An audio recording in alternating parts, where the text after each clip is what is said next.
Bueno, el día de hoy estoy con Julia Tejada, que es profesora asistente del Departamento de Ciencias Geológicas y Planetarias acá en Caltech, donde yo terminé mi doctorado.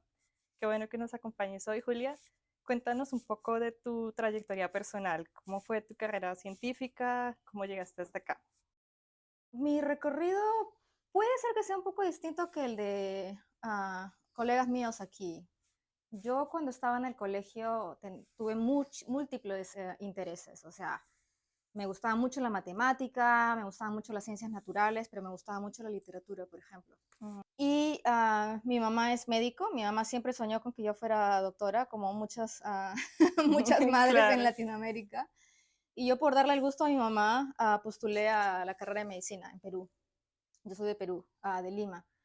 Y no ingresé a medicina, pero ingresé a biología. Entonces, descubrí algunas materias que me gustaron mucho, pero una de las materias que descubrí fue la paleontología. Mm, Y me quedé fascinada por el aspecto temporal que tiene la paleontología, ¿no? Descubrí de que lo que yo estudiaba, que era biología, era solamente ni siquiera un guiño, ¿no? Un pestañeo en lo que representa realmente la historia de la vida en la Tierra y que realmente para entender procesos biológicos de larga escala, pues uno tiene que incluir el registro fósil y pensar un poco más en incluir este aspecto temporal. ujú. Lo otro es de que la paleontología es una ciencia muy nueva en el Perú, hay muy pocas personas que se dedican a eso, y entonces vi que había muchísimas oportunidades de investigación, cada cosa que uno encontraba acá era nueva para la ciencia, y comencé siendo voluntaria en el Museo de Historia Natural de Lima, y poco a poco, así realmente sin querer queriendo, como dice el Ujú. Chavo del Ocho, Sí. me fui involucrando cada vez más en las investigaciones que se hacían en el Departamento de Paleontología de Vertebrados del Museo de Historia Natural en Lima. Otra de las ventajas que tuve al ser voluntaria en el Museo de Historia Natural, a ser parte de este equipo, es que conocí a muchos investigadores de todas partes del mundo que venían al museo a estudiar Mm, los fósiles del Perú, ujú. venían a visitar las colecciones. Entonces ahí empecé a interactuar con mucha gente del extranjero. Así fue como conocí al que terminó siendo mi asesor de tesis de maestría y mi director de tesis de doctorado. Conocí a personas que ahora son mis colegas, algunos de ellos con los que he hecho postdoctorados, por ejemplo. Qué interesante. O sea que para conseguir las oportunidades que tuviste, digamos, después de estudiar tu doctorado en el exterior y tus postdocs, ¿fue todo a raíz de esos contactos que hiciste inicialmente o cómo hiciste para conseguir estas Fue oportunidades? las oportunidades iniciales, definitivamente. O sea, eso te da también una idea de lo importante que es el networking, ¿no? Yo era una morfoanatomista, o sea, yo estudiaba la morfología de los fósiles, o sea, desde ir al campo, colectar los especímenes, llevarlos al Ujú. laboratorio, preparar los fósiles, estudiar la anatomía, describir los fósiles si es que son nuevos y después hacer interpretaciones un poco más amplias. Lo que hago ahora es un poco distinto en realidad, y cuando decidí hacer este cambio digamos, en el rumbo de mi investigación, me tocó un poco comenzar desde cero, porque la gente que yo conocía, los contactos que yo tenía son más de paleontólogos clásicos, no de gente que hace geoquímica, que es al final lo que yo hago hoy día. Explícanos un poco más de qué trata lo que haces actualmente. Para hacer interpretaciones ecológicas, para reconstruir ambientes antiguos, por ejemplo, o Ujú, ecologías de animales extintos. Lo que se hace normalmente o lo que se hace típicamente es estudiar la anatomía y en base a la anatomía, en base a la morfología, uno hace inferencias ecológicas. Estas inferencias están basadas en correlaciones que existen entre morfología de animales modernos y ecosistemas actuales.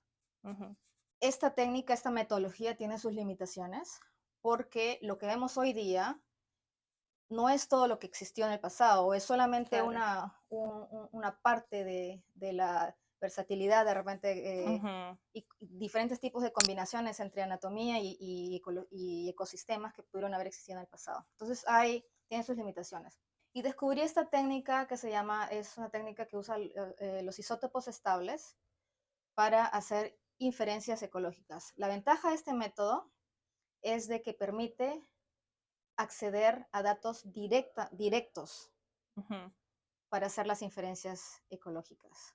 Entonces, no estamos basados en inferencias indirectas, que es lo que se hace cuando uno Claro. analiza la morfología. Y así fue como me inicié en la geoquímica. Eso fue, lo hice para mi maestría. Yo, la verdad, me considero más una persona que aplica los métodos, más que Ujú, inventar nuevas tecnologías, digamos. claro, Entonces, tengo yo que adaptar métodos, los métodos que existen, a mis preguntas específicas. ya. Y bueno, ¿cómo ves que ha cambiado de pronto el panorama? Porque hoy en día se habla mucho de diversidad, de inclusión. Entonces, te quería preguntar si en tus inicios tú sentiste que de pronto todos los paleontólogos o todas las personas que tú admirabas eran de pronto hombres, o eso te intimidó un poco más en algún momento, o nunca sentiste que hubiera como que tuvieras algún sesgo de pensar que por ser mujer o porque no veo otras científicas como yo, de pronto no lo puedo lograr. Yo he tenido, la verdad, mucha suerte. Me considero en realidad una persona muy afortunada desde mi familia. O sea, el primer promotor de mi persona creo que fue mi papá. Ujú, Entonces, por ejemplo, cuando me comparo con otros miembros de mi familia, mis primas, por ejemplo, ¿no? Que nacieron obviamente en otros hogares. Mi papá, o sea, siempre me hacía sentir que no había nada que yo no podía hacer. claro. Entonces, desde, digamos, desde el hogar, yo tenía mucha suerte. Igual mi mamá, a mi papá y mi mamá ambos son personas que llegaron a Lima desde provincia. Son las únicas personas de sus familias que hicieron estudios universitarios. Y siempre, digamos, Ujú, que nos empujaron a mis hermanos y a mí, ahí, ¿no? Digamos, ustedes tienen que hacer todo lo que puedan, tienen que ir a la universidad, etcétera. Cuando igual yo hice mi maestría y mi doctorado, he tenido además como nuevamente mucha suerte porque mis asesores de tesis fueron personas que realmente me apoyaron muchísimo. Entonces, mi experiencia personal como mujer no ha sido negativa. Es verdad que casi siempre he sido la única mujer en las expediciones científicas ujú, y es una cosa que simplemente pues tenía que adaptarme a ello. Pero nunca realmente sentí que se me trataba distinto por ser mujer, por lo menos de manera directa. claro, sí. Indirectamente es que es difícil de evaluar porque a veces, por ejemplo, ¿no? El primer artículo de mi doctorado, yo sentí de que quizás las revisiones, los revisores, que son anónimos, fueron extremadamente duros y algunas de los comentarios quizás no eran justificados. O sea, Mm, y yo bueno, no puedo asociar si es por el hecho de ser mujer, si es por el hecho de que pues, eres muy joven o por el hecho de ser latina, qué sé yo.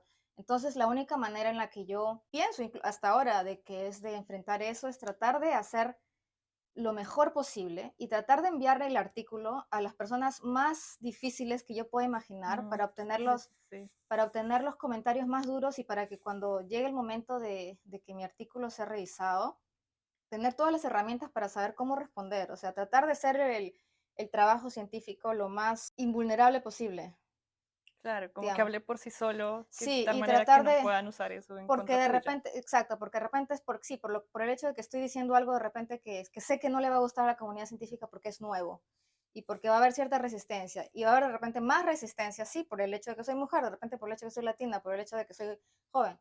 Entonces tratar de hacerlo lo más sólido posible para por lo menos minimizar los argumentos que ellos puedan tener o tener además Claro. las herramientas para responderlo. Directamente, como te digo, yo afortunadamente no he tenido malas experiencias y quizás esa es la razón por la que aún sigo en academia, ¿no? Yo tengo amistades que no han tenido la misma suerte que yo y de que son por malas experiencias durante sus estudios que simplemente han dejado la academia y se dedican Ujú, a otro tema. Como te digo, yo la verdad es que siento que he sido muy afortunada. qué bueno, sí, lo siento igual. Sí. Eh, te quería preguntar en qué, como en los momentos en los que de pronto has tenido dudas o en que sentías que tenías menos apoyo, ¿cuáles han sido tus herramientas o mentores o qué recomendaciones le darías de pronto a personas que están en comienzos de su carrera y que enfrentan estas dificultades? Como, ¿qué es lo mejor que has podido usar para ayudarte? Ya, es muy normal y los estudios de posgrado, en particular el doctorado, es complicado y Ujú, es muy fácil perder la motivación o perder el rumbo a veces. Es muy importante tener amistades, tener gente, tener el apoyo de, sea familiares, de amistades, de profesores, tener un grupo que te apoye cuando, digamos, estás decaído, estás deprimido o simplemente necesitas un descanso de la investigación. Siento que yo no hubiera podido sobrevivir el posgrado si no hubiera tenido un grupo de amistades, porque igual, o sea, ujú. yo el doctorado lo hice en Estados Unidos, o sea, toda mi familia vive en el Perú. Entonces, la verdad es que si yo no hubiera tenido un grupo de gente con el que yo podía contar, no hubiera podido, no lo hubiera podido lograr.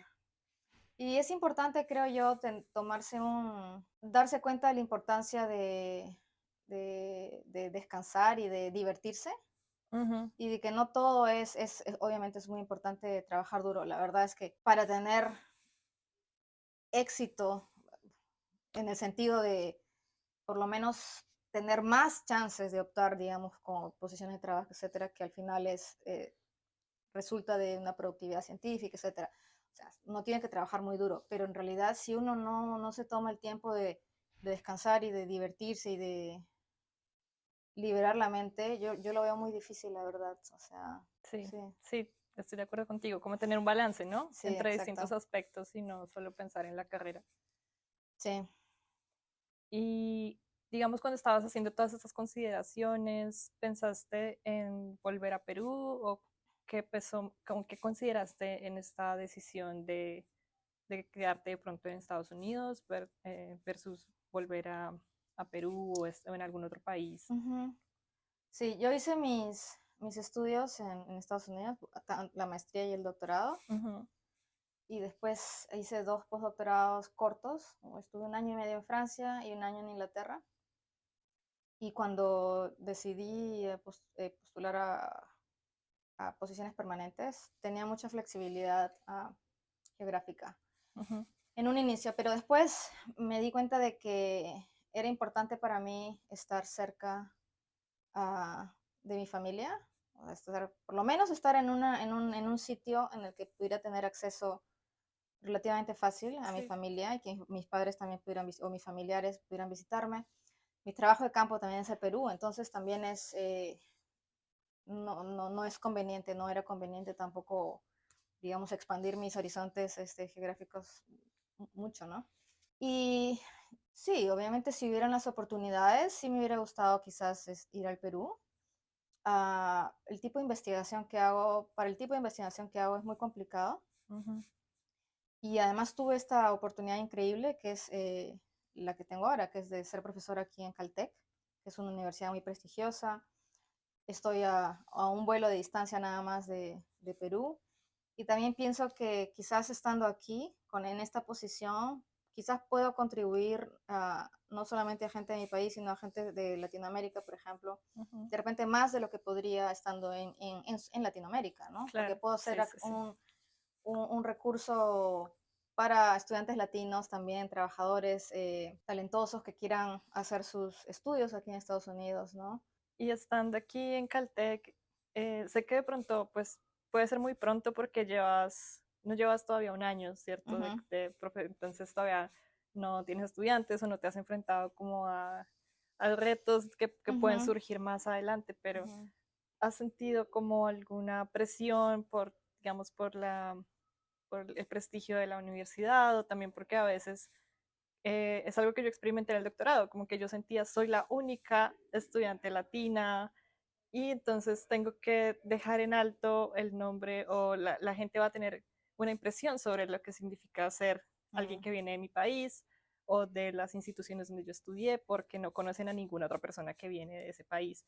Entonces, no sé si has sentido esa presión o presión por el nombre de la institución. Realmente no, como te digo, en realidad siento lo mismo que sentía desde que era estudiante, de que quizás por el hecho que mencionas, por lo que mencionas de ser latino, ser mujer, etcétera, quizás uno puede estar sujeto a más escrutinio, sobre todo